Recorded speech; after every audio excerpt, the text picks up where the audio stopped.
وقت ہم موجود ہیں لاری اڈا ملتان پہ، اور اگر عید سے قبل بات کی جائے تو کرایوں میں جو اضافہ ہے وہ بھی دیکھنے میں آ رہا ہے، کیونکہ 2 بار جو پیٹرولیم مصنوعات ہیں ان کی قیمتوں میں اضافہ ہو چکا ہے عید سے قبل، جس کے اثرات بھی اس وقت دکھائی دے رہے ہیں۔ اگر ہم بات کر لیں لاہور اور پنڈی جانے والی ٹرانسپورٹ کی تو اس میں بھی اضافہ ہے۔ جنوبی پنجاب بھر میں جانے والی جو ٹرانسپورٹ ہے اگر تو اس کی بھی قیمتوں میں جو ہے وہ اضافہ اس وقت ہو چکا ہے۔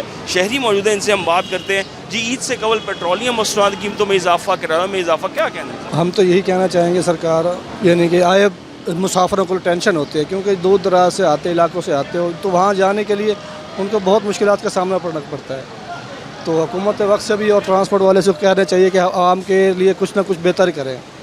عید کے تہوار ہے، ہر بندہ پریشانی میں مبتلا ہوتا ہے، تو مہربانی کریں ٹرانسپورٹ والے بھی اور حکومت وقت سے بھی۔ بالکل، حکومت سے بھی اپیل کی جا رہی ہے۔ اگر ہم بات کر لیں لاہور جانے والے جو کرائے 1700-1800 روپے تھے وہ اس وقت 2000 کے قریب پہنچ چکے ہیں۔